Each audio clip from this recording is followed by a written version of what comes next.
Et on continue d'évoquer cette disparition de Pierre Berger avec Christophe Girard, maire du 4e arrondissement de Paris, ancien adjoint à la culture, ancien directeur général adjoint de la maison Yves Saint-Laurent. Christophe Girard, bonsoir. Bonsoir. Vous avez rencontré Pierre Berger à 19 ans à Tokyo. C'est ce que vous avez écrit dans votre dernier tweet. Et vous dites que Pierre Berger a changé votre vie. Ah oui, en quoi? Vous savez, quand vous avez 19 ans, vous êtes étudiant au Japon en japonais, et que vous avez un petit boulot d'étudiant qui est de travailler pour une boutique Saint-Laurent, que vous rencontrez ce couple mythique et que l'un des deux, en particulier Pierre Berger, vous donne rendez-vous à votre retour du Japon, donc 2 ans plus tard, et vous donne un travail, votre vie change en effet. Vous étiez amis, mais quand on est amis, on se dispute aussi. Vous avez quitté la maison Saint-Laurent, il vous en a voulu pour ça. S'il y a un trait de caractère que vous deviez retenir de Pierre Berger? Passionné, et puis une passion contrastée parfois, et un caractère bien trempé. Mais il vaut mieux un caractère bien trempé qu'un cœur sec. Amoureux d'art, de culture, c'est sûr, patron de l'Opéra Bastille. Avant Yves Saint-Laurent, il y avait Bernard Buffet, notamment, jusqu'à Madison Cox, avec qui il s'est marié il y a quelques mois. Les hommes de sa vie, comme on dit, qui ont aussi influencé le personnage et vice-versa.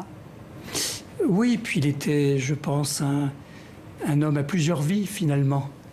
Alors évidemment, toute sa vie... Dans le reportage, tout à fait, toute sa vie, c'est Yves Saint-Laurent. Mais vous savez, moi, j'ai des souvenirs en plus que le plus grand public ne connaît pas. Comme par exemple, dans des voyages que nous faisions, je l'accompagnais partout pour préparer soit les grandes expositions rétrospectives. Je repense à l'Ermitage à Leningrad à l'époque, avant que le nom redevienne Saint-Pétersbourg. Il m'avait emmené à Moscou voir la maison de Léon Tolstoï.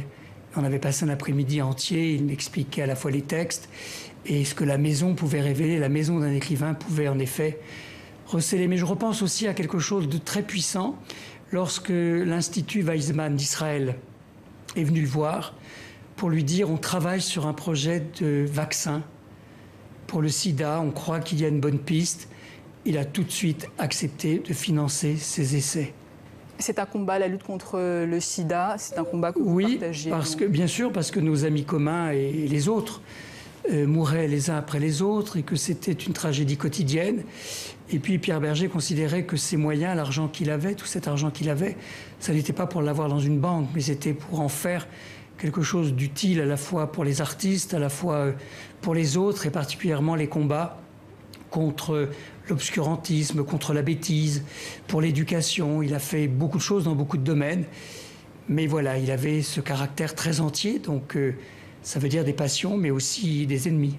Alors Pierre Berger, c'est aussi avec Yves Saint-Laurent, une histoire d'amour qui aura duré plus d'un demi-siècle avec le Maroc, Marrakech bien sûr, avec les jardins de Majorelle et la fondation donc Yves Saint-Laurent, mais aussi Tanger, où il venait pour se ressourcer en toute discrétion après la mort de son compagnon.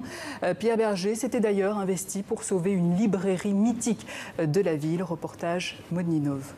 Impensable de fermer aujourd'hui. À Tanger, la mythique librairie des Colonnes est devenue propriété de Pierre Berger il y a 6 ans. Et sur la porte ce matin, un mot aussi simple et discret que lui, annonçant son décès. Simon Pierre a découvert ici un homme de lettres, passionné de littérature, de Flaubert, de piano, et amoureux du Maroc depuis près de 50 ans avec Yves Saint-Laurent. Entre Marrakech et Tanger, les 2 hommes ont marqué le pays, venant ici se ressourcer et s'inspirer. Ils ont passé ici des moments de paix, ce qui était indispensable dans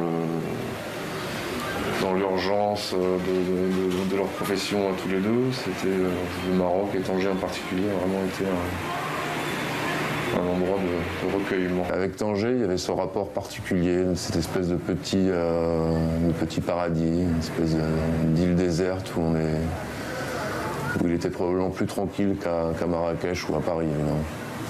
C'est donc ici qu'il côtoie, protégé, Andy Warhol ou encore l'écrivain John Hopkins, racontant de sa main son admiration, son plaisir d'être au Maroc et ses projets de jardin à Marrakech, dessinés par Yves Saint-Laurent. Il laisse ici le souvenir d'un homme exigeant, mais aussi plus discrètement d'un mécène impliqué. On se trouve ici au centre de la ville de Tanger, là où M. Pierre Berger il a décidé d'habiter pour être plus proche de la population dans cette belle résidence Villa Léon l'Africain. Beaucoup de gens ne le savent pas.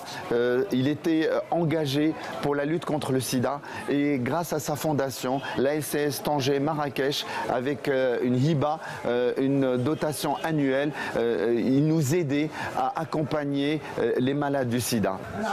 Et quand l'un de ses voisins apprend avec nous la mort de Pierre Berger,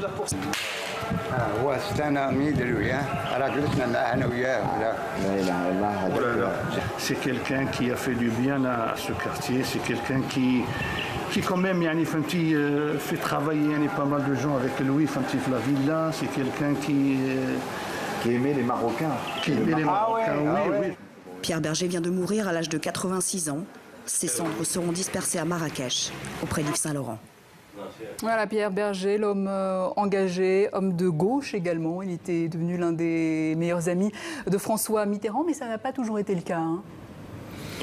Je pense que dans la vie de quelqu'un, il y a des passions, il y a des évolutions. C'est vrai qu'il est avec la rencontre avec Jack Lang, qui a beaucoup aidé les métiers de la mode, permettant de défiler dans la cour carrée du Louvre, ensuite le musée de la mode aux arts décoratifs, la rencontre avec Daniel Mitterrand, et puis en effet une passion, mais qui lui permettait de retrouver les valeurs de sa mère et de son père, qui étaient des valeurs de gauche très laïques. Et donc la rencontre avec François Mitterrand pour le second septennat était en effet assez logique. Et contrairement à vous, Pierre Berger a finalement enterré le Parti socialiste, il a rejoint Emmanuel Macron. Oui, mais je pense qu'il restait très attaché. Bon, il n'était pas encarté, donc c'était un homme plutôt engagé auprès de celles et ceux. Ça a été Ségolène Royal, ça a été en effet François Mitterrand de façon remarquable, ensuite François Hollande, Bertrand Delanoë, Anne Hidalgo, et puis Emmanuel Macron sans doute, peut-être, oui, parce que je pense qu'il aimait la jeunesse de ce nouveau président, qui lui-même était un proche collaborateur de François Hollande.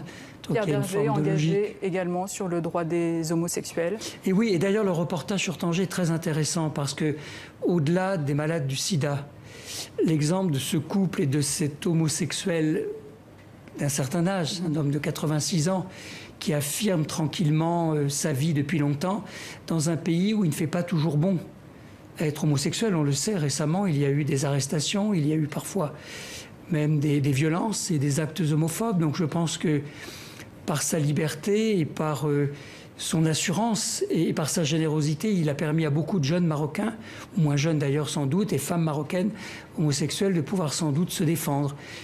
Voilà, donc c'est une inspiration, je pense, aussi pour ce pays qu'il aimait tant, tout comme Yves Saint-Laurent. Il ne s'est jamais arrêté, hein, Pierre Berger. Avant de mourir, il préparait d'ailleurs chaque détail des 2 musées dédiés à Yves Saint-Laurent à Paris et à Marrakech qu'il comptait inaugurer en octobre. Christophe Girard, merci. Je rappelle que vous êtes maire du 4e arrondissement de Paris et ancien directeur général adjoint de la maison de couture Yves Saint-Laurent. Merci.